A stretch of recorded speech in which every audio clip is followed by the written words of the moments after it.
Livro O Homem Mais Rico da Babilônia. Autor George S. Clason. Seja bem-vindos ao canal Livros e Arte por Samara Almeida. À nossa frente estende-se o futuro como uma estrada que se perde na distância. Ao longo dela há ambições que queremos realizar, desejos que queremos satisfazer. Para ver concretizados essas ambições e desejos, precisamos ser bem-sucedidos em relação ao dinheiro. Use os princípios financeiros apresentados nas páginas que se seguem. Deixe que eles o tirem das dificuldades acarretadas por uma carteira vazia e lhe proporcione a vida plena e feliz que uma carteira cheia pode tornar possível. Como a lei da gravidade, esses princípios são universais e imutáveis. Espero que lhe proporcionem o que fizeram para muitos outros, os meios eficazes para uma carteira cheia, uma bela conta bancária e um satisfatório progresso financeiro. George Samuel Clason nasceu em Louisiana, Missouri, em 7 de novembro de 1874. Ele frequentou a University of Nebraska e serviu no exército americano durante a guerra entre a Espanha e os Estados Unidos. Começando uma longa carreira no mundo editorial, fundou a Clason Map Company of Denver, Colorado, e publicou o primeiro atlas rodoviário dos Estados Unidos e do Canadá. Em 1926, lançou o primeiro de uma série de panfletos sobre economia e sucessos financeiros, usando parábolas ambientadas na antiga Babilônia para ilustrar suas lições. Tais panfletos eram distribuídos em grandes quantidades pelos bancos, companhias de seguros e empregadores, e tornaram-se familiares a milhões de pessoas, o mais famoso sendo O Homem Mais Rico da Babilônia, a palavra ou título desse livro. Essas parábolas babilônicas tornaram-se um clássico moderno entre os livros de autoajuda ou, como eu gosto de falar, literatura motivacional. Prefácio. Nossa prosperidade como nação depende de nossa prosperidade financeira como indivíduos. Esse livro lida com o sucesso de cada um de nós. Sucesso quer dizer realizações, como resultado de nossos próprios esforços e aptidões. Uma preparação adequada é a chave para o sucesso. Nossos atos podem não ser tão criteriosos quanto os nossos pensamentos. Nosso modo de pensar pode não ser tão judicioso quanto nossa compreensão. Este livro, que apresenta soluções para a falta de dinheiro, tem sido considerado um guia para o entendimento financeiro. Seu propósito é realmente este: oferecer àqueles que ambicionam o sucesso financeiro um insight que os ajudará a ganhar dinheiro, poupá-lo e fazer com seus lucros ainda mais dinheiro. Nessas páginas seguintes, voltamos no tempo à Babilônia, o berço onde foram alimentados os princípios básicos de finanças, agora reconhecidos e usados no mundo inteiro. O autor sente-se feliz em estender a seus novos leitores o desejo de que essas páginas possam conter para eles a mesma inspiração para o crescimento da conta bancária, sucessos financeiros estrondosos e a solução de problemas pessoais com o dinheiro, tão entusiasticamente relatados por leitores de costa a costa dos Estados Unidos e do Brasil. A todos os homens de negócios que distribuíram essas narrativas em tão generosas quantidades a amigos, parentes, empregados e associados, o autor aproveita a oportunidade para expressar-lhes sua gratidão. Nenhum respaldo pode ser mais valioso do que o destes homens práticos que apreciaram seus ensinamentos. Sobre eles, por si mesmos, conseguiram os importantes êxitos ao aplicar os princípios verdadeiros que o presente livro defende.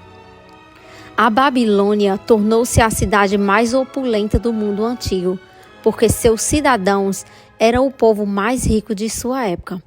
Eles sabiam estimar o valor do dinheiro e praticavam princípios financeiros saudáveis na aquisição de dinheiro, na ideia de poupá-lo e de fazer com que suas economias produzissem mais dinheiro ainda. Conseguiram para si mesmo o que todos nós hoje desejamos, uma renda para o futuro. O dinheiro é o meio através do qual se avalia o sucesso terreno. O dinheiro torna possível o gozo das melhores coisas que a terra pode oferecer. O dinheiro é abundante para aqueles que compreendem as leis simples que governam sua aquisição. O dinheiro é hoje governado pelas mesmas leis que controlam quanto há 6.000 anos homens prósperos enchiam as ruas da Babilônia. Homem que desejava ouro.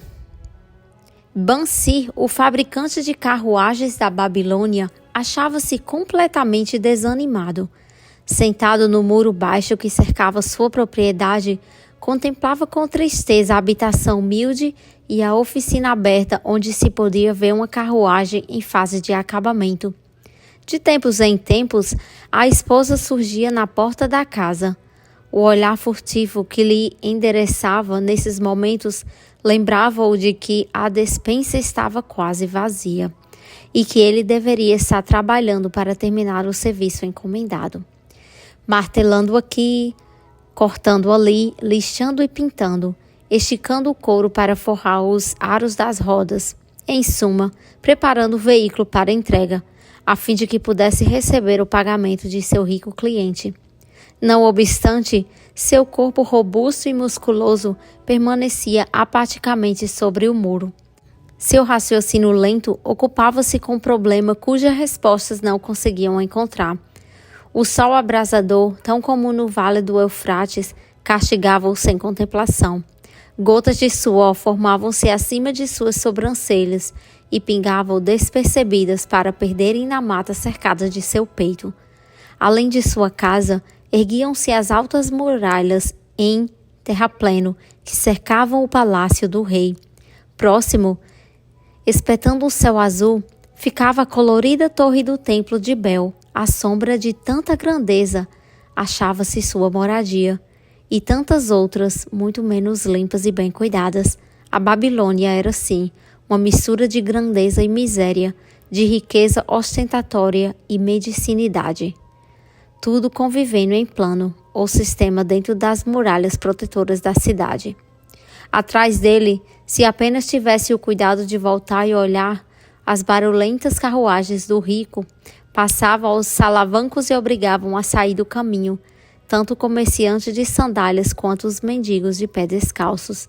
Até o rico era forçado a buscar a sarjeta para dar passagem às longas filas de escravos carregadores de água, todos a serviço do rei, cada qual transportando pesados sacos de pele de cabra cheios de água para regar os jardins suspensos. Bansi achava-se muito absorvido por seu próprio problema para ouvir ou prestar atenção ao confuso burburinho da atarefada cidade. Foi uma repentina sucessão de acordes de uma lira familiar que o arrancou ao devaneio. Ele virou a cabeça e deu de cara com o rosto delicado e sorridente de seu melhor amigo, Coby, o músico. Possam os deuses abençoá-lo com grande generosidade, meu amigo, comentou Coby, numa saudação rebuscada. Entretanto, parece que já o fizeram, pois não o vejo entregue ao trabalho. Regozijo-me com você por sua boa sorte, mas ainda gostaria de compartilhar isso com você. Por favor, dessa sua bolsa que deve estar abarrotada, pois do contrário, você se encontraria na oficina. Me empreste 2 humildes ciclos, que devolverei logo após o banquete dos nobres essa noite. Você não chegará a sentir falta deles. Se eu tivesse 2 ciclos, respondeu Bansi, melancolicamente, não poderia emprestá-los a ninguém, nem mesmo a você, que é o meu melhor amigo, pois eles constituíam a minha fortuna, toda a minha fortuna. Ninguém empresta o único dinheiro que possui, nem mesmo para o melhor amigo. O quê? Exclamou Coby, realmente surpreso. e fica postado como uma estátua sobre esse muro? Por que não terminou a carruagem? Como pode sustentar o seu raro apetite? Isso não é normal em você, meu amigo. Onde está a sua inesgotável energia? Alguma coisa aconteceu com você? Trouxeram-lhe os deuses algum infortúnio? Deve ser mesmo um tormento dos deuses, disse Bansi, concordando.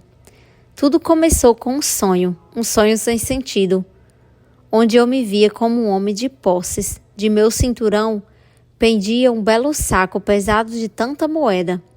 Dali retirava punhados de ciclos que eu lançava com uma liberalidade descuidosa aos mendigos. Havia moedas de prata com que eu comprava presentes para a esposa e o que bem desejasse para mim mesmo. Havia moedas de ouro que me tranquilizavam quanto ao futuro e me deixaram sem medo de gastar à vontade as moedas de prata. Uma sensação magnífica de contentamento enchia o meu peito. Você não teria reconhecido seu velho e diligente amigo, como não teria reconhecido minha mulher, com suas faces saudavelmente rosadas e sem rugas. Ela era novamente a mocinha sorridente de nossos primeiros anos de casados. Um sonho agradável, sem dúvida, comentou Kobe. Mas por que deveriam essas sensações tão prazerosas deixá-lo apático e deprimido como agora? Por que realmente? Por quê? Quando acordei e me lembrei de que não tinha um centavo sequer, um sentimento de revolta tomou conta de mim. Vamos conversar um pouco sobre isso, pois, como dizem os marinheiros, estamos no mesmo barco, nós dois. Quando meninos, fomos juntos aos sacerdotes do templo buscar sabedoria. Na juventude, divertimos-nos um bocado. Como homens feitos, nos mantivemos amigos íntimos. Temos sido, de algum modo, súditos conformados. Temos nos contentado em trabalhar longas horas e gastar nossos ganhos livremente. Conseguimos muito dinheiro nos últimos anos, mas só em sonhos poderíamos conhecer as alegrias decorrentes da riqueza. Ora, não passamos de duas ovelhinhas pacatas. Vivemos na mais rica cidade do mundo. Os viajantes costumam dizer que nenhuma outra se iguala a ela em prosperidade. Tanta ostentação de riqueza nas nossas barbas, mas nós mesmos ficamos a ver navios. Depois de praticamente meia existência de trabalho árduo, meu melhor amigo se acha sem um níquel e me procura para dizer: não poderia me emprestar a bagatela de 2 ciclos até o término do banquete dos nobres essa noite? E o que respondo? Digo por acaso: aqui está a minha bolsa. Dividirei com você todos os ciclos que aí se encontram. Não, simplesmente admito que minha bolsa está tão vazia quanto a sua. Mas o que há? Porque não podemos obter prata e ouro, mais do que apenas o necessário para o sustento do lar? Pense também em nossos filhos, continuou Bassim. Não estamos seguindo o caminho dos pais? Tem cabimento que eles e suas famílias e seus filhos e as famílias de seus filhos passem a vida inteira no meio de tantos guardadores de ouro. E apesar disso, exatamente como nós, contentem-se com mingau e leite de cabra azedos? Em todos esses anos de amizade, nunca ouvi falando desse jeito, Bansi. Kobe estava perplexo. Porque, na verdade, nunca tinha pensado assim. Desde as primeiras luzes da manhã e até que o escuro da noite me fizesse largar as ferramentas, trabalhei duro para montar as mais finas carruagens que qualquer outro homem pudesse fazer, esperando credulamente que um dia os deuses reconheceriam o valor de minhas obras e me recompensaria por isso com a maior prosperidade. Pois nunca o fizeram.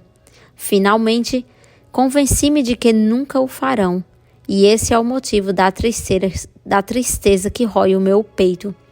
Quero ser um homem de posses, quero ter minha própria terra e animais para criar. Quero ter roupas finas e dinheiro, muito dinheiro.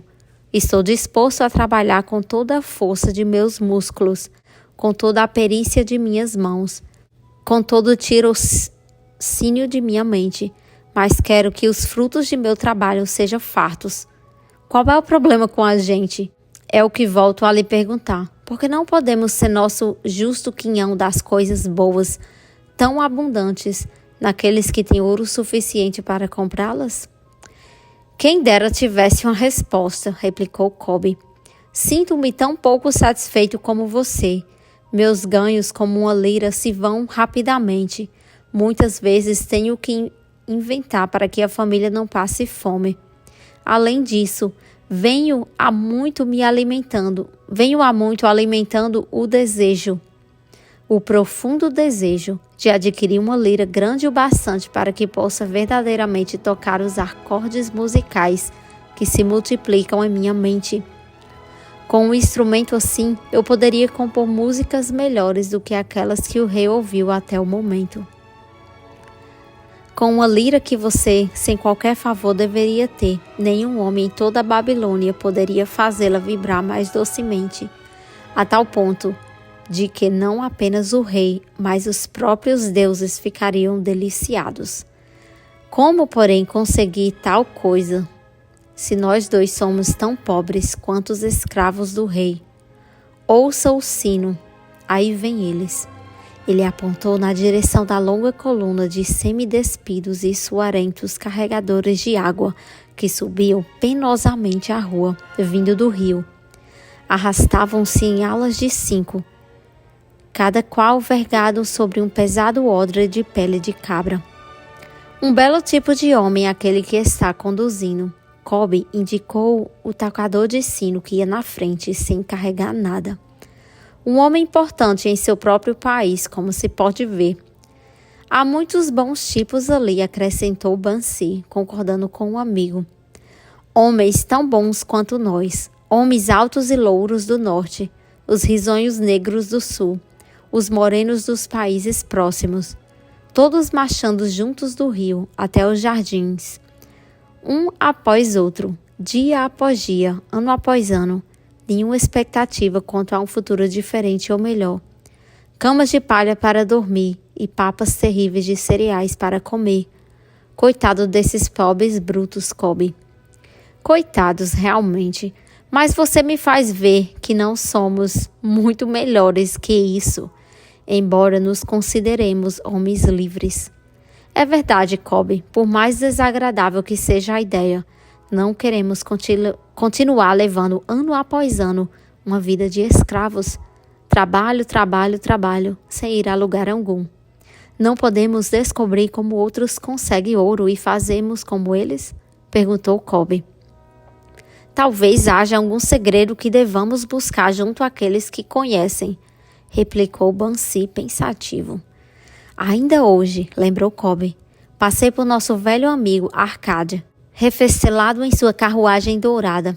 Devo dizer, ele não me olhou com o desprezo de que muitos de sua posição teriam achado perfeitamente cabível. Ao contrário, assinando com a mão na frente de todas as circunstâncias, saudou e concedeu seu sorriso de amizade a esse Kobe, o músico. Ele é considerado o homem mais rico de toda a Babilônia, refletiu Bansi. Tão rico que o próprio rei, segundo se diz, busca sua valiosa ajuda para os negócios do tesouro, replicou Kobe. Tão rico, acrescentou Bansi, que se o encontrasse casualmente numa noite escura, seria capaz de enfiar minha mão em sua gorda algibeira. Tolice, replicou Kobe. A riqueza de um homem não se acha na bolsa que ele carrega. Uma bolsa gorda fica logo vazia se não houver um constante fluxo de ouro.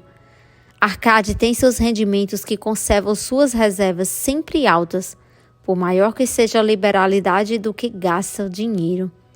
Rendimentos, essa é a questão, exclamou Bansi. Quero ter uma renda fluindo continuamente para minha bolsa, e seja eu sentado sobre o muro ou viajando em terras distantes. Arcade deve saber como um homem pode criar uma renda para si mesmo. Supõe que se trata de alguma coisa que ele poderia deixar claro para uma mente tão lenta como a minha? Parece-me que ele transmitiu seus conhecimentos ao filho. Nomasi, respondeu Kobe. Esse não foi para Nínive, e como se comenta na estalagem, não se tornou sem a ajuda do pai, um dos homens mais ricos dessa cidade? Colby, você acaba de me propiciar um raro pensamento. Um brilho novo surgiu nos olhos de Bansi. Não custa nada buscar conselhos junto a um bom amigo, e Arcade sempre se mostrou como tal para nós dois. Pouco importa que nossa bolsa esteja vazia como o ninho de um falcão abandonado há um ano. Não deixemos que isso nos detenha. Estamos fartos de não ter ouro no meio de tanta opulência. Queremos tornar-nos homens de posses. Vamos procurar Arcade e perguntar-lhe como também nós podemos adquirir uma renda para nós mesmos. Você parece verdadeiramente inspirado, Bansi. Está me trazendo uma nova compreensão e me faz perceber porque nunca encontramos nenhuma quantidade de ouro. Nós nunca o procuramos. Você trabalhou pacientemente para construir as mais sólidas carruagens da Babilônia. Para tal propósito, devotou seus melhores esforços. Nisso, até que teve êxito. Eu mesmo fiz os maiores esforços para tornar-me um virtuoso da lira. E nisso, eu também tive êxito. Nas coisas em que aplicamos nossos melhores esforços, tivemos êxito. Os deuses parecem satisfeitos com que continuemos assim.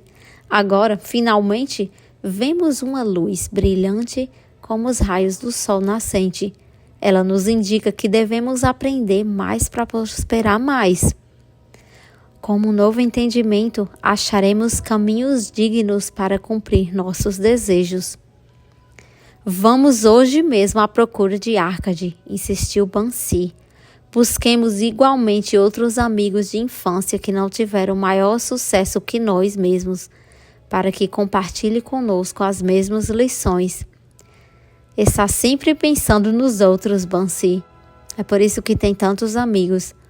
Será como você diz, pois vamos hoje e os levemos conosco.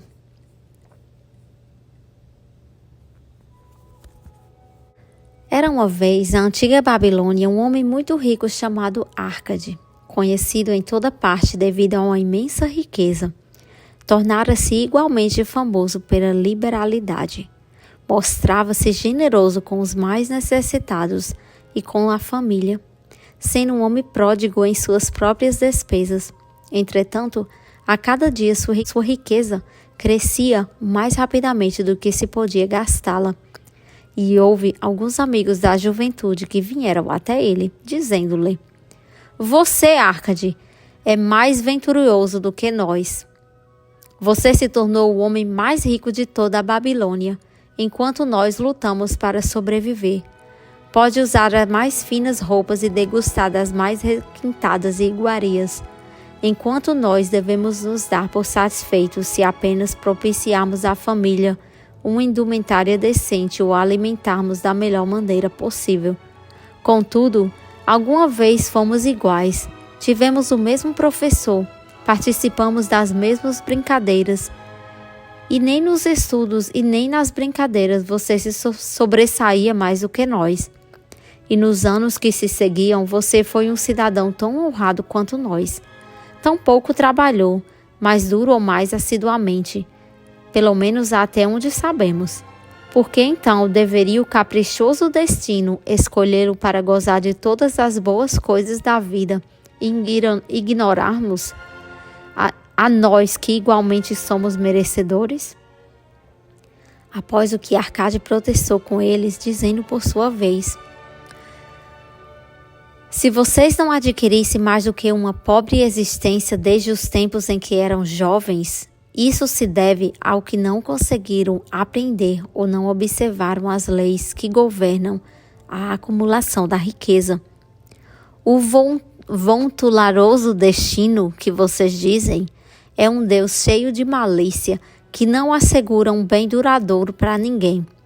Ao contrário, ele traz ruína para quase todo homem, sobre quem faz chover ouro não conquistado.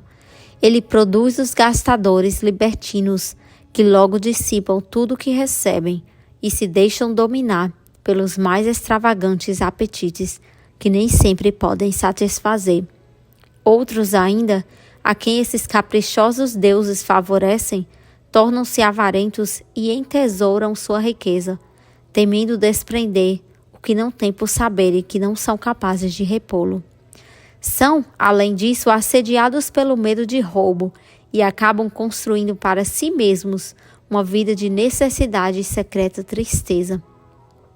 Há provavelmente outros que conseguem dinheiro fácil e o aumentam, sem deixar de se sentirem felizes e abastados cidadãos. Mas são tão poucos que só sei dizer por ouvir dizer. Pensem nessas pessoas que, de repente, se viram herdando uma riqueza e confiram se as coisas não se passam assim. Os amigos admitiram que, a respeito dos conhecidos que tinham herdado uma fortuna, aquelas palavras eram realmente verdadeiras e suplicaram que explicasse a eles como tinham conseguido juntar tantos bens.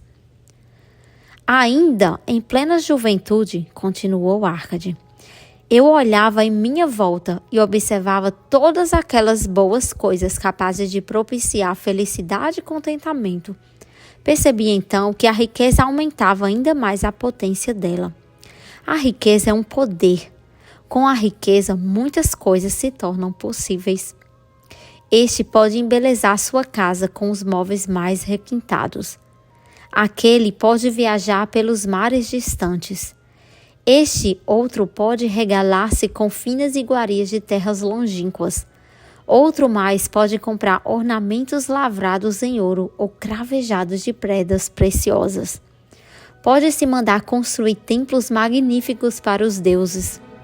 É possível, enfim, fazer todas essas coisas e muitas outras, onde sempre haverá deleite para os sentidos e gratificação para a alma. E, quando percebi tudo isso, declarei a mim mesmo que reivindicaria o meu quinhão entre as boas coisas da vida. Não seria nenhum destes que se mantém à distância, observando invejosamente os prazeres do outro. Não me contentariam em vestir roupas baratas que parecem respeitáveis. Não me daria por satisfeito com a parte que cabe a um homem pobre. Ao contrário, faria de mim mesmo um conviva nesse banquete de coisas boas. Sendo, como sabem, filho de um humilde comerciante, membro de uma grande família, sem qualquer expectativa de herança e não me achando dotado, como me disseram vocês com tanta franqueza, de poderes superiores ou talentos especiais, decidi que, se realmente quisesse conseguir tudo o que desejava, precisaria basicamente de tempo e estudo. Todos os homens têm tempo em abundância. Cada um de vocês vem deixando escapar tempo suficiente para tornar-se rico. E ainda como admitem, não tem nada para apresentar, senão suas boas famílias de que, aliás, podem, com justiça, orgulhar-se. Quanto ao estudo, nosso sábio professor não nos ensinou de que o aprendizado consistiria em 2 tipos. O primeiro, cuidando das coisas que aprenderíamos e sabíamos. O outro, baseando-se na prática, de que nos ajudaria a encontrar aquilo que não conhecemos. Assim, resolvi-me a investigar como alguém consegue acumular riqueza e, quando descobrisse, tornar tal coisa minha própria tarefa e realizá-la bem. Pois não é justo que devamos gozar enquanto permanecemos sobre a brilhante luz do sol, compensando os sofrimentos que teremos de enfrentar quando partirmos para a escuridão do mundo do espírito. Erguei-me como escriba na sala de registros e todos os dias trabalhei horas sem conta sobre as tabuinhas de argila, semana após semana, mês após mês. Dei um duro danado, sem que meus vencimentos dessem mostras de crescer. Comida, roupa, os compromissos para com os deuses, além de outras coisas que já não consigo lembrar-me, consumiam tudo o que eu ganhava, mas a minha determinação continuou de pé. E um dia, Algamish, o homem que empresta dinheiro, veio até a administração da cidade e solicitou uma cópia da 9ª lei, dizendo-me: preciso disso em 2 dias. Se me entregar as cópias no prazo, pode contar com 2 moedas de cobre pelo serviço. Trabalhei arduamente, mas o texto da lei era muito comprido. E quando Algamish voltou, eu também não tinha terminado a transcrição. Ele ficou uma fera e teria me dado uma boa surra se eu fosse seu escravo. Sabendo, porém, que não lhe era permitido agredir-me no prédio da administração, não senti qualquer medo e disse-lhe: Algamish, você é um homem rico. Diga-me como posso também tornar-me rico. E prometo-lhe que passarei a noite em claro, entalhando as tabuinhas. Assim que o sol nascer, elas estarão prontas. Ele sorriu e respondeu-me: Você é um belo tratante, mas vamos considerar isso como uma transação. Gravei durante toda a noite, embora minhas costas doessem e o cheiro de óleo queimado do candeeiro fizesse minha cabeça latejar a ponto de deixar meus olhos em frangalhos. Mas quando ele voltou, em plena alvorada, as tabuinhas estavam prontas. Agora, disse-lhe, cumpra sua promessa. Você fez a sua parte em nossa transação, meu filho, disse-me ele, com benevolência, e estou pronto para fazer a minha. Vou lhe falar das coisas que deseja saber, porque estou envelhecendo, chegando à idade em que já não se consegue segurar a língua. E quando a juventude busca um conselho dos mais velhos, ela recebe a sabedoria dos anos. Muito frequentemente, porém, a juventude pensa que o idoso detém apenas da experiência dos dias que se foram, e por isso não a aproveita. Lembre-se de que o sol brilha até hoje, e é o sol que brilhou quando seu pai nasceu, e que continuará brilhando quando seu último neto tiver passado para o mundo dos mortos. Os pensamentos da juventude, continuou ele, são luzes resplandecentes que brilham como meteoros, que muitas vezes tornam o céu reluzente. Mas a experiência dos mais velhos assemelha-se a estrelas fixas, que, sem mudar de lugar, auxiliam o marinheiro a orientar o seu curso. Guarde bem as minhas palavras, pois do contrário deixará de assimilar a verdade do que eu lhe contarei, e pensará ter sido em vão todo o trabalho que teve durante essa noite. Então, ele me olhou com perspicácia por baixo das peludas sobrancelhas e disse, num tom lento e energético: Achei comigo o caminho para a riqueza, quando decidi que conservaria comigo uma parte de tudo que eu ganhasse. E assim fará você. E continuou me olhando com uma insistência que parecia ir ao fundo de minha alma. Mas não me disse mais nada. É tudo? Perguntei. Foi o suficiente para transformar o coração de um pastor de ovelhas no coração de um emprestador de dinheiro, replicou ele. Mas tudo o que ganho não vem mesmo para o meu bolso? Perguntei. Nada mais falso, respondeu ele. Você não paga pelas roupas e pelas sandálias que usa? Não paga pelas coisas que come? Consegue viver na Babilônia sem fazer despesas? O que tem para apresentar do que recebeu no mês passado? E de que tudo quanto ganhou no último ano? Louco, você paga a todo mundo, menos a si mesmo. Idiota, você está trabalhando para os outros. Bem melhor que isso faz o escravo, que trabalha para o seu dono em troca de roupa e comida. Se guardasse para si mesmo 1/10 de tudo que ganha, você teria quanto você teria dentro de 10 anos? Meu conhecimento dos números não me desamparou e respondi. Ora, o equivalente a 1 ano de trabalho. Pois está dizendo apenas meia verdade, retorquiu ele. Cada moeda de ouro que economizar é um escravo que pode trabalhar para você. Cada cobre que essa moeda produzir torna-se um filho apto a levantar mais fundos.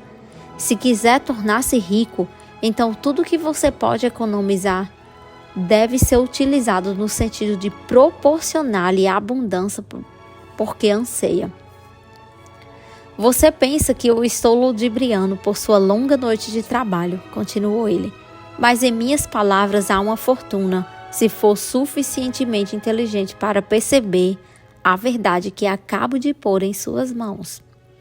Uma parte de tudo o que ganha permanece exclusivamente para você, no mínimo 1/10, mesmo nas ocasiões que tiver recebido pouco dinheiro. Pode ser mais, de acordo com o que produzir. Pague a si mesmo primeiro. Não compre ao fazedor de roupas, ao fazedor de sandálias, mais do que possa pagar com o restante. Devendo ainda separar o bastante para alimentar-se, ajudar ao próximo e pôr em dia as obrigações com Deus. A riqueza, como uma árvore, cresce a partir de uma simples semente. A primeira moeda de cobre que economizar será a semente a partir da qual a sua árvore da riqueza crescerá. Quanto mais cedo você plantá-la, mais cedo a árvore crescerá. E quanto mais fielmente alimentar e regar essa árvore com economias constantes, logo chegará o dia em que poderá abrigar-se em pleno contentamento embaixo de sua sombra. Tendo dito isso, pegou as tabuinhas e foi embora. Pensei muito a respeito do que ele me dissera e suas palavras me pareceram razoáveis. Assim, decidi fazer a experiência. Sempre que recebia um pagamento, tirava e guardava uma em cada 10 moedas que recebia. E é estranho pensar como possa parecer. Não fiquei mais desprovido de fundos como antes. Percebi pequena diferença quando comecei a me arranjar sem isso. Mais frequentemente me via tentado, à medida que minha reserva crescia, a utilizá-la para adquirir as boas coisas que os mercadores ofereciam, ou roupas ou objetos trazidos pelos camelôs e os navios da terra dos fenícios. Prudentemente, porém, consegui refrear esse impulso. 12 meses se tinham passado quando Algamish voltou a me procurar, dizendo-me: "E então, meu filho, pagou a si mesmo não menos de 1/10 sobre tudo quanto ganhou no ano passado?" Respondi todo orgulhoso: "Sem dúvidas, mestre, foi exatamente o que fiz." "Ótimo", comentou, abrindo um largo sorriso para mim. "E o que fez com essa reserva?" Entreguei a Asmur, o oleiro, que me disse estar viajando para mares distantes e que em Tiro compraria para mim joias valiosíssimas, só encontradas na Fenícia. Quando voltar, poderemos vendê-las a preço bem mais alto e dividiremos os lucros. Bem, os loucos precisam mesmo aprender, rosnou ele. Mas por que confiar nos conhecimentos de um oleiro sobre joias?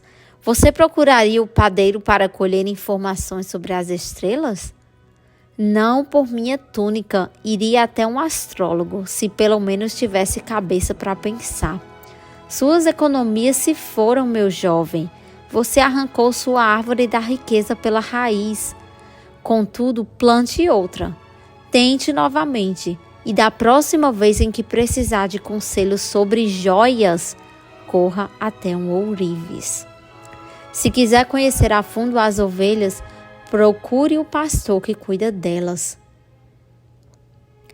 Conselho é uma coisa que se dá de graça, mas deve guardar consigo apenas o que lhe parece valioso.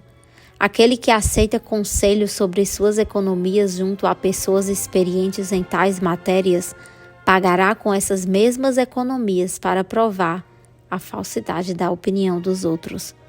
Dizendo isso, Algamish partiu. Bom, aconteceu realmente como ele tinha previsto, pois os fenícios são salafrários e venderam a Asmur pedaços de vidro sem valor, que pareciam pedras preciosas. Mas, seguindo as palavras de Algamish, voltei a economizar, mesmo porque já tinha formado o hábito e isso não contribuía para mim nenhuma dificuldade. Mais uma vez, 12 meses depois, Algamish apareceu na sala dos escribas e dirigiu-se a mim. Que progressos andou fazendo desde a última vez em que nos vimos? Paguei a mim mesmo religiosamente, respondi, e confiei minhas economias a Ager, o fazedor de escudos, para comprar bronze. A cada 4 meses ele me paga uma parte dos lucros. Ótimo! E o que tem feito com o dinheiro extra? Dei uma festa com mel, vinho e iguarias de primeira. E comprei também uma túnica escarlate. Qualquer dia desses devo comprar um burrico para os meus deslocamentos. Algamish não disfarçou o riso. Você está comendo os filhos de suas economias. Como pode esperar que trabalhem para você? Como eles mesmos poderão ter filhos que venham a produzir mais renda para você? Primeiro, reúna o exército de escravos dourados, e só então poderá refestelar-se com banquetes ricos sem sentir-se remorso. E ainda assim dizendo, partiu novamente. Não voltei a vê-lo durante 2 anos, até que reapareceu, o rosto sulcado pelas rugas, os olhos visivelmente cansados, pois eles se achavam, então, numa idade bastante avançada. E disse-me: Arcade, conseguiu afinal obter a riqueza com que sonhava tanto? Respondi-lhe: Não ainda tudo o que desejo, mas tenho alguma coisa que rende muito bons lucros, que por sua vez fazem outros tantos. E você ainda busca conselhos dos ouleiros? Bem, o que eles dizem sobre como fabricar tijolos é realmente muito bom, retorqui.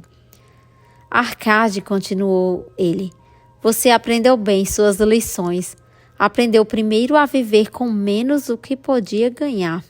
Depois, aprendeu a aconselhar-se junto daqueles cuja competência deriva de suas próprias experiências.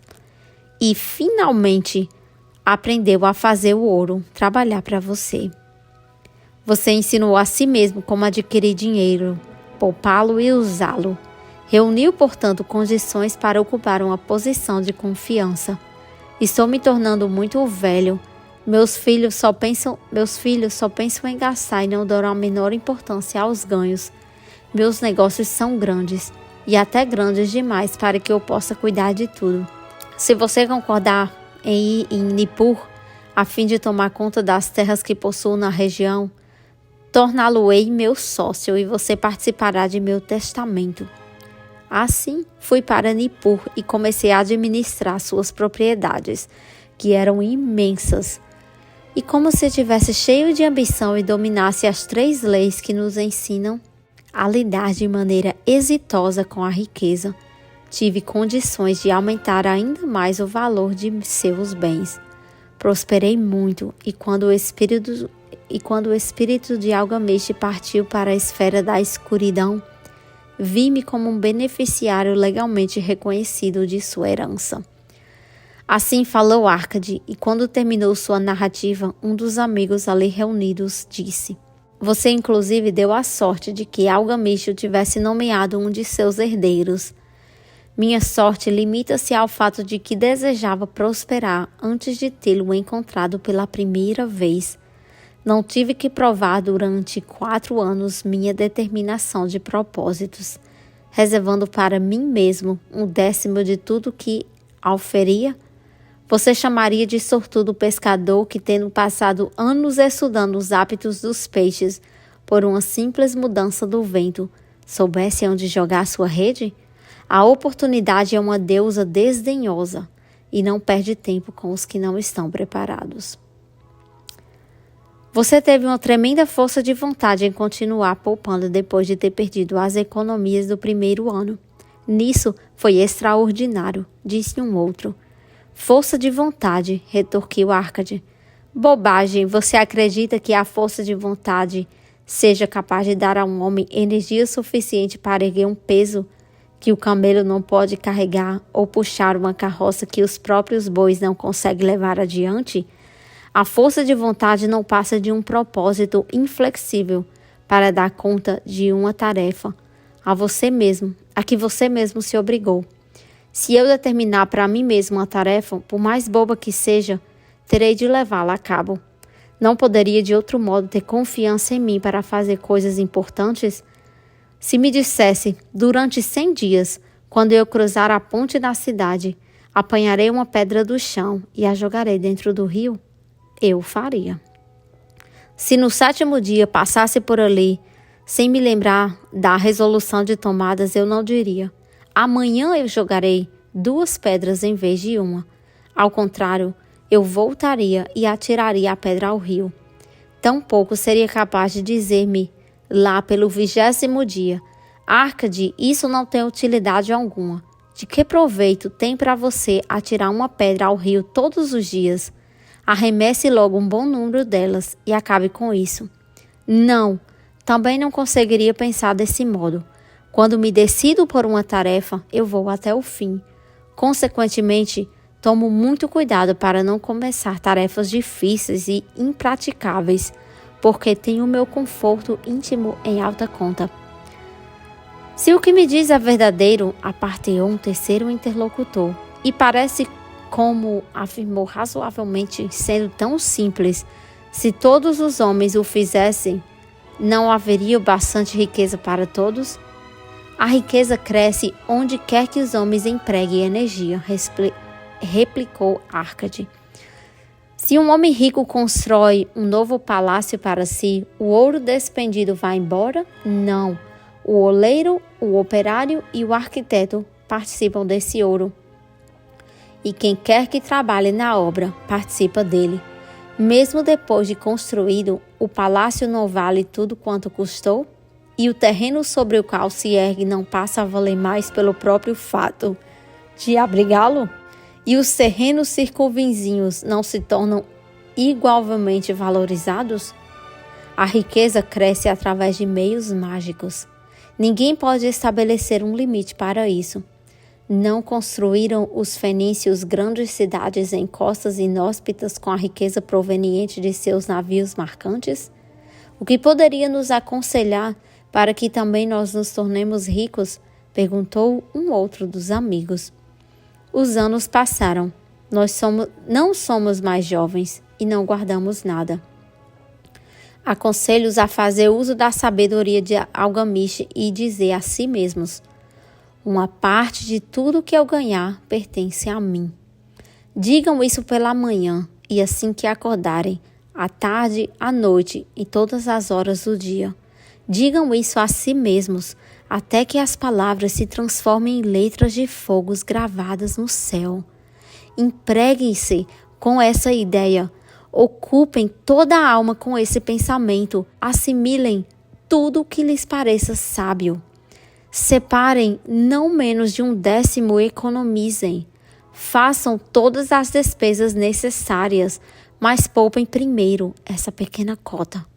Cedo vocês vão experimentar a deliciosa sensação de um tesouro cuja posse cada um de vocês tem legitimamente condições de reivindicar.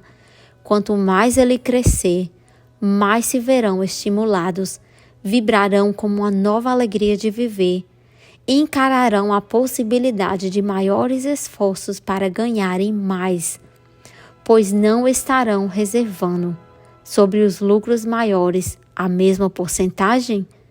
Aprendam, portanto, a fazer com que seu tesouro trabalhe para vocês. Tornem-o seu escravo. Façam seus filhos e os filhos de seus filhos trabalharem para vocês. Assegurem uma renda para o futuro. Olhem para os mais idosos e não esqueçam que o dia virá em que vocês também estarão velhos. Por isso, invistam seus tesouros com toda a cautela do mundo. Taxas usuárias de retorno são sereias enganosas que cantam naturalmente, mas para lançar o incauto contra as rochas do desperdício e do remorso. Providencie para que sua família não deseje que os deuses o chamem para o reino deles, e sempre possível garantir tal proteção com pequenos pagamentos a intervalos regulares. Por isso, o homem previdentemente não perde tempo esperando que apareça uma grande soma a fim de utilizá-la em tão prudente propósito. Busque o conselho dos homens sábios. Procure informar-se com pessoas cujo trabalho cotidiano é o manuseio do dinheiro. Deixem que elas os protejam dos erros, como os que eu mesmo cometi ao entregar minhas economia às Asmur, o oleiro. Um retorno pequeno é certo, e uma coisa é mais desejável que o risco. Aproveitem a vida enquanto estiverem aqui. Não exagerem nem tentem economizar demais. Se 1/10 de tudo que ganharem é o que vocês podem confortavelmente poupar, contentem-se com essa porção. Por outro lado, vivam de acordo com suas rendas e não sejam sovinhas nem temerosos ao gastar. A vida é boa e rica, com coisas que valham a pena e causem-lhes prazer. Seus amigos agradeceram-lhe por essas palavras e se foram. Alguns mantiveram-se em silêncio, porque não tinham imaginação e não podiam entender. Outros mostraram-se sarcásticos, porque pensavam que um homem tão rico deveria compartilhar sua fortuna com velhos amigos menos afortunados. Um terceiro grupo, entretanto, parecia ter os olhos uma nova luz. Perceberam que Algamish tinha voltado regularmente à sala dos escribas, porque estava observando um homem que, por seus próprios esforços, saía da escuridão para a luz. Quando esse homem achou a luz, um lugar esperava por ele. Ninguém podia ocupar esse lugar sem que pelos próprios esforços chegasse à compreensão, ou seja, até que tivesse pronto para a oportunidade. As pessoas desse terceiro grupo foram as únicas que nos anos que se seguiram continuaram visitando o Arcade, que os recebia cheios de contentamento.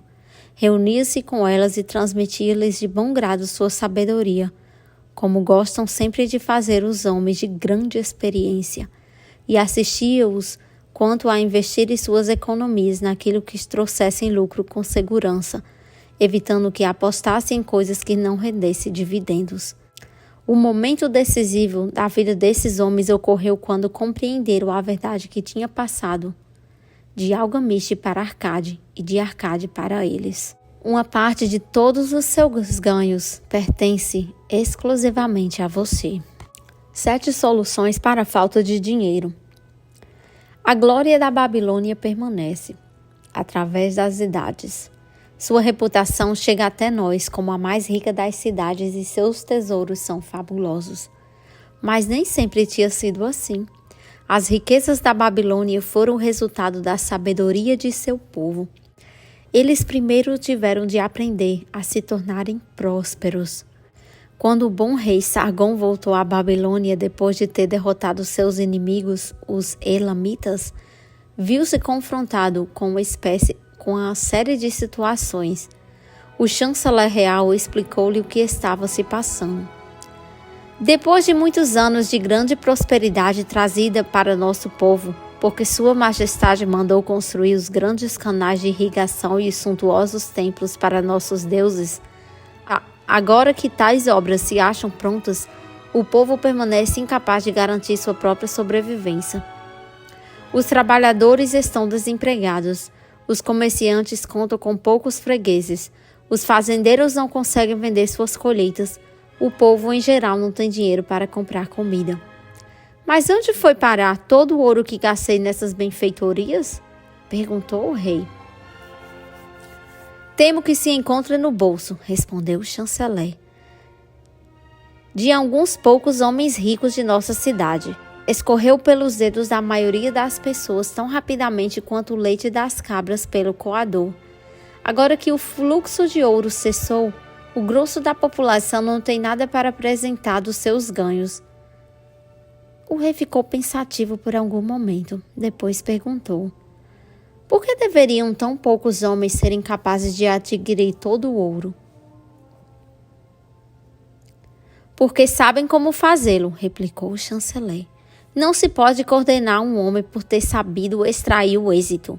Tampouco se pode com justiça tirar de um homem que construiu honestamente sua fortuna para dividir com outros que não tiveram tal capacidade. Mas por quê? Insistiu o rei. Não deveria todo o povo aprender a acumular riqueza e, consequentemente, tornar a si mesmo rico e próspero? Até seria possível, majestade, mas quem pode ensinar-lhes? Certamente não os sacerdotes, já que nada conhecem a respeito de ganhar dinheiro. Quem, chanceler, em nossa cidade é o mais preparado nessas questões de fazer fortuna? Inquiriu o rei. Eis uma pergunta que já traz-me embutida a própria resposta, majestade. Quem acumulou maior riqueza em toda a Babilônia? Muito bem dito, chanceler. Trata-se de Arcade. Ele é o homem mais rico da Babilônia. Traga-me até o palácio real amanhã cedo. Na manhã seguinte, quando o rei havia determinado, Arcade apresentou-se diante dele, lépido e fagueiro, a despeito de seus 70 anos de idade. Arcade, disse o rei, é verdade que você é o homem mais rico da Babilônia? É o que se costuma dizer, majestade, sem que ninguém tenha aparecido para me contestá-lo. Como se tornou tão rico? Aproveitando as oportunidades disponíveis a todos os cidadãos de nossa boa cidade. Mas naturalmente começou com alguma coisa, somente com o desejo de ser rico. Além disso, nada mais. Arcade, continuou o rei, nossa cidade encontra-se numa péssima situação, porque alguns poucos sabem como ganhar dinheiro e, consequentemente, monopolizam-no, enquanto a massa dos cidadãos não sabe guardar uma parte sequer do que recebem. É meu desejo que a Babilônia seja a cidade mais rica do mundo. Ela precisa, portanto, ser uma cidade de muitos homens ricos. Assim temos de ensinar a todas as pessoas como adquirir riqueza. Diga-me, Arcade, existe algum segredo para isso? Trata-se de algo que possa ser ensinado? Naturalmente, majestade. Tudo que um homem conhece pode ser ensinado a outros. Os olhos do rei brilharam. Arcade, você acaba de pronunciar as palavras que eu queria ouvir. E se você mesmo se incumbisse dessa nobre causa, não gostaria de formar com seus conhecimentos uma escola de professores, cada um dos quais educaria outros até que tivéssemos um quadro amplo o bastante para levar essas verdades a todos os súditos honestos de meu reino? Arcade inclinou-se e disse, sou humilde servo às suas ordens. Darei-lhe de bom grado todo o conhecimento que possuo, pelo aperfeiçoamento de meus semelhantes e pela glória de meu rei. Façam com que seu bom chanceler me arrume uma turma de 100 homens e lhes ensinarei essas 7 soluções que acabaram por resolver todas as minhas questões de dinheiro. Quando talvez no início não houvesse em toda a Babilônia um cidadão mais atrapalhado do que eu, 2 semanas depois, de acordo com as ordens do rei, os 100 escolhidos reuniram-se no grande saguão do Templo do Saber, sentados no semicírculo, formando fileiras multicoloridas. À frente deles estavam-se Arcade, ocupando um tamborete acima do qual ardia um candeeiro sagrado, origem do forte e agradável aroma que se espalhava pela sala. Veja, o cidadão mais rico da Babilônia, murmurou um estudante, cutucando um vizinho quando Arcade se levantou. Ele não passa de um homem como um de nós, como um respeituoso súdito de nosso grande rei, começou Arcade. Encontro-me diante de vocês a serviço do rei, considerando que alguma vez fui um pobre jovem que alimentava o forte desejo de adquirir ouro e que nessa busca acumulou conhecimentos que o capacitaram a isso. Ele determinou que eu viesse até aqui para transmitir a vocês tudo o que aprendi. Comecei a minha fortuna de modo bastante humilde, não tinha maior vantagem do que aquela de que todos vocês e qualquer outro cidadão da Babilônia possuem e dispõem. O primeiro depósito de meu tesouro foi uma bolsa já gasta pelo uso. Eu detestava vê-la imprestavelmente vazia. Queria que tivesse gorda e repleta, tirilando ao som do ouro. Por isso, busquei todos os remédios possíveis para conseguir uma bolsa cheia. E achei 7. Assim, explicarei aos que se acham reunidos nessa sala as 7 soluções para a falta de dinheiro. que recomendo a todos aqueles que anseiam por bastante ouro. Consagrarei a cada um dos dias da semana a um desses remédios. Ouçam atentamente tudo o que lhes disser. Debatam o assunto comigo. Discutam-nos entre vocês mesmos. Aprendam meticulosamente essas lições para que também possam plantar em suas próprias bolsas a semente da riqueza. Primeiro, cada um de vocês deverá sabiamente construir a própria fortuna. Quando tiverem acumulado competência suficiente para isso, estarão aptos a passar adiante tais verdades. Ensinarei-lhes por meio muito simples para engordar a própria bolsa. Esse é o primeiro degrau que conduz ao templo da riqueza, aonde ninguém pode chegar se não tiver condições de pôr firmemente os pés nesse primeiro degrau. Consideremos agora a primeira lição. Se você está gostando desse audiobook, eu peço que deixe o seu gostei e se inscreva no canal Livros e Arte por mim, Samara Almeida, continuando a primeira solução para a falta de dinheiro. A primeira solução: comece a fazer seu dinheiro crescer. Arcade dirigiu-se a um homem pensativo na segunda fila. Meu bom amigo, qual é o seu ofício? Sou um escriba, respondeu o homem, e gravo registros sobre tabuinhas de argila. A profissão em que eu mesmo ganhei minhas primeiras moedas de cobre. Consequentemente, você tem a mesma oportunidade para construir uma fortuna. Descobriu-me em seguida um participante de rosto corado um pouco mais atrás. Conte-nos, por favor, o que faz para ganhar o seu pão? Eu sou um açougueiro, senhor, respondeu ele. Compro cabras a seus criadores, debato-as, vendo a carne para as donas de casas e o couro para os fazedores de sandálias. Uma vez que trabalha e ganha regularmente o seu dinheiro, você tem as mesmas condições que tive de ser bem-sucedido. E assim procedeu Arcade com todos os presentes da sala, a fim de fazer de modo cada um deles conseguia o seu próprio sustento. Quando ele terminou a inquirição, ele disse: assim, caros discípulos, podemos ver que existem muitos negócios e ocupações cujo exército confere a pessoas a oportunidade de obter os seus ganhos. Cada uma dessas maneiras de remuneração é uma torrente de ouro da qual o trabalhador pode desviar uma porção para sua própria reserva. Assim, na bolsa de cada um de vocês há um fluxo maior ou menor de moedas, de acordo com a capacidade de cada qual. Vocês concordam com isso? Todos concordaram. Portanto, continuou Arcade, se cada um de vocês quiser construir uma fortuna, não será uma atitude inteligente começar usando essa fonte de riqueza que a pessoa já consolidou? A concordância foi ainda maior.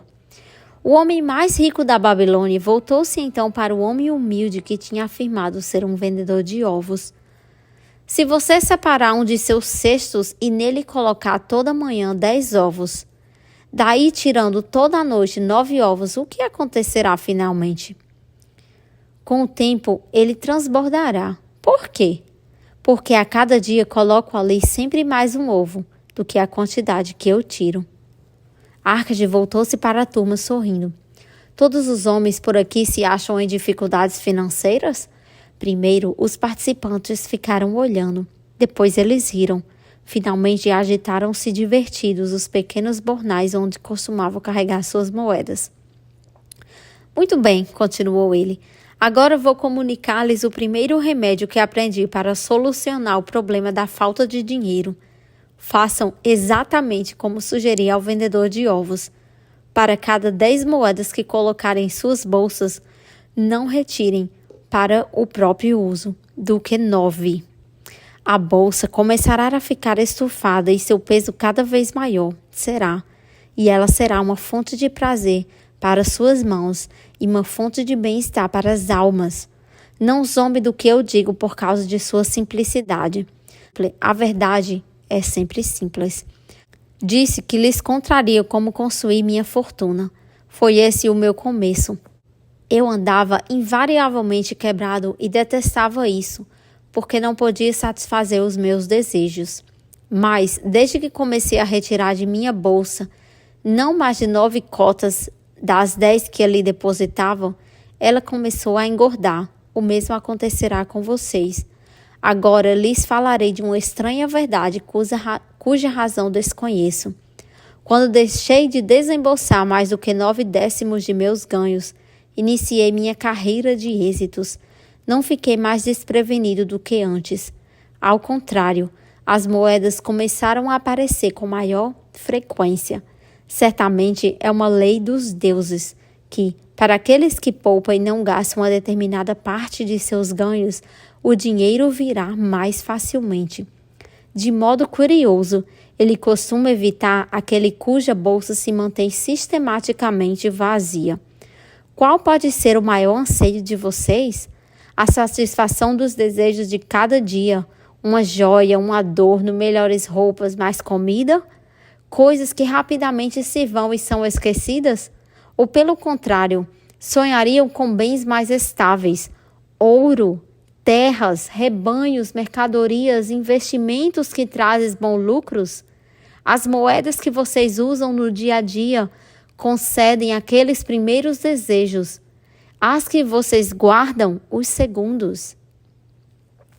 Estas, meus discípulos, foi a primeira solução que descobri para a minha falta de dinheiro.